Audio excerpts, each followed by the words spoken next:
tiny change today brings a dramatically different tomorrow, Richard Bach, and that is from Goodreads.com. Before I continue, the sources I use are from Goodreads.com, the NRA homepage, home.nra.org, nrapvf.org, nraila.org, eddieeagle.nra.org, training.nra.org, and nces.ed.gov. So I'm going to tell you about the NRA and especially about its history, the programs that it offers, and its members. The National Rifle Association is America's longest standing civil rights organization, and that's from home.nra.org. So the history. In 1871, it was founded by William Church and George Wingate. So these were two Civil War veterans for the North, and during the war and when they were officers and leading their troops, they were appalled by the lack of marksmanship common and prevalent among Union soldiers. So they pretty much set out to correct that. In 1903 is when they began instructing youth and teaching basic gun education to children and teaching them marksmanship as well. In 1907, shooting competitions at Camp Perry began. The initial NRA location was a small farm, and it simply wasn't large enough for all the activities happening on that campus pretty much. So with the military's help, they formed Camp Perry that helped train U.S. soldiers as well as just regular civilians and a large number of children as well. 1934, the Legislative Affairs Committee, which is now known as the ILA, was formed, and this was an entirely new part of the NRA. This focused more on legislation and just promoting pro-Second Amendment laws.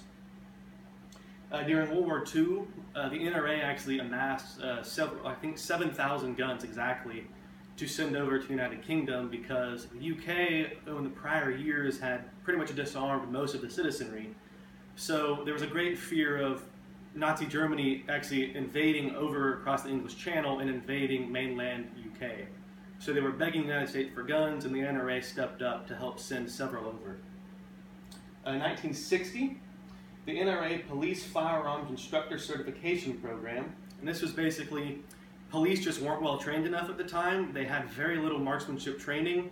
They were very unable to use their firearms when needed.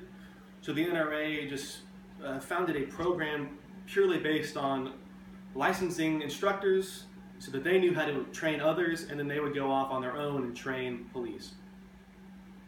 1973, they started American Hunting Magazine. This was just a way to encourage people to join the NRA as well as keep them informed on hunting at the time. And at this point in time, it was a very much more important part of the NRA than it is today, was hunting rights. And today they have 2 more magazines. In 1988, the Eddie Eagle program was entirely focused on promoting gun safety for children. It was basically just, if you see a gun as a child, you should stop, run away, find an adult, and just don't go near it. And that was really just trying to keep children safe around firearms.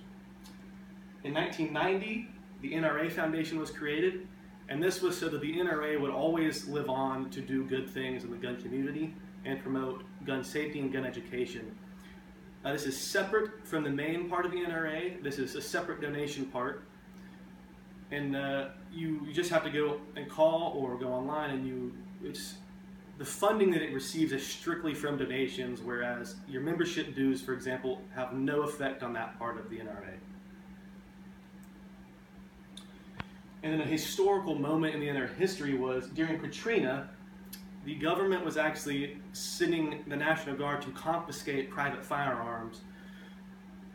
And afterwards, people were furious about this as they were having huge amounts of looting, and it was just a very terrible time to have all of your firearms taken away from you.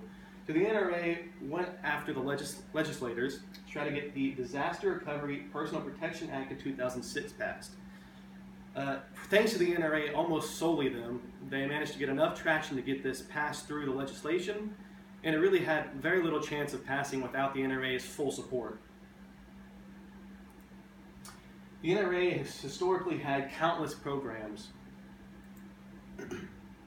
The Eddie Eagle, which I discussed previously, started in 1988. The program was simply, like I said earlier, was to promote gun safety and education in children. And it went as stop, don't touch, find an adult.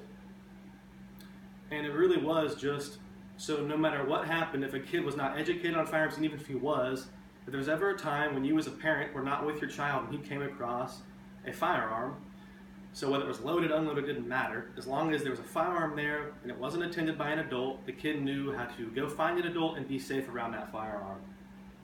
Hunter education was a huge part of the NRA, and it's a little bit less so as it used to be, but still a large part. This is basically just promoting ethical hunting, the laws around hunting. They provide information on that, providing hunter education courses so you're legally able to hunt. Firearms instruction, which I touched on earlier. Not only did they teach police officers, they also, civilians could go and hire an NRA certified instructor to teach them basic firearm safety. Also, children, they also taught a large amount of firearms instructions to children and just teaching them how to use firearms, which is a step beyond the Eddie Eagle program, which just teaches them to stay away. This teaches them how to use firearms and how to be safe around them while using them. Women's only programs are an increasingly important part about the NRA.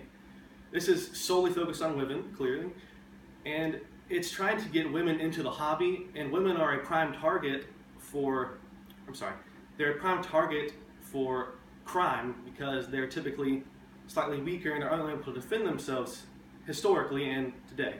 So the NRA realizes that and knows that a firearms are the great equalizer. So if we can get guns into the hands of women, they can protect themselves. They don't need a man to protect themselves. They don't need the police. If the police can't get there in time, they can look after their own safety. And so that's a huge part of the NRA today.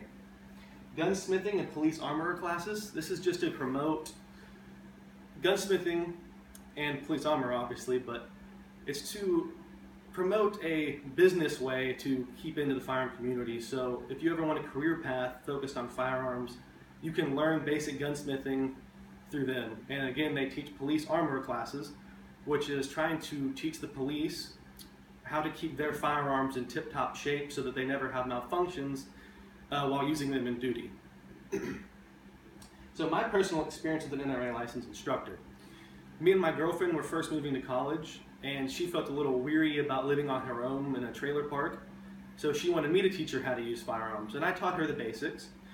But we both agreed that it would be a better idea if she went and got professional training, so if she ever had to use that firearm, she would know how to.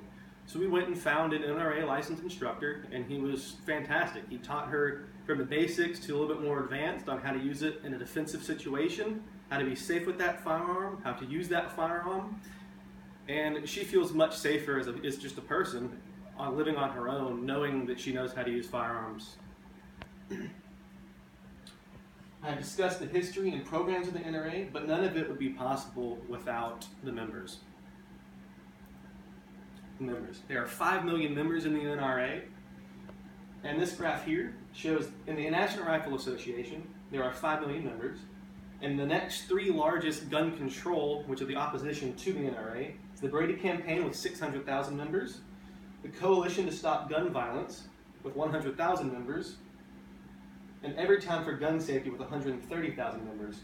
So this graph just basically shows you how much larger the NRA is than all of its opposition.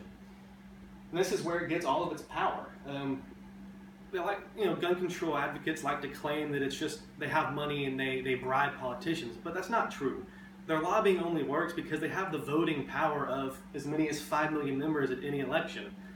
So when you start to, as politicians starts to look at guns, then you start to look at voters and what the voters want. Well, there's an example right there. A total of 830,000 of the top 3 anti-gun organizations want gun control, but 5 million in simply one pro-gun organization, the NRA, is very pro-Second Amendment. So that just really shows the politicians what the people really want. I'm a life member of the NRA, and my personal experience is it's a fantastic way to get out into the community with like-minded individuals, other gun owners, and pro-Second Amendment people, and just push for your rights as a citizen. You go out for protests, for promoting your Second Amendment rights to the government, and it's just a fantastic way to do that with your community, and it's a great wall and a barrier against a tyrannical government trying to take away those rights from you. Conclusion. Now that I've shared with you the history, programs, and the importance of the members of the NRA, I just hope you understand the importance of the NRA as an organization and all the good that it does in the community. Thank you.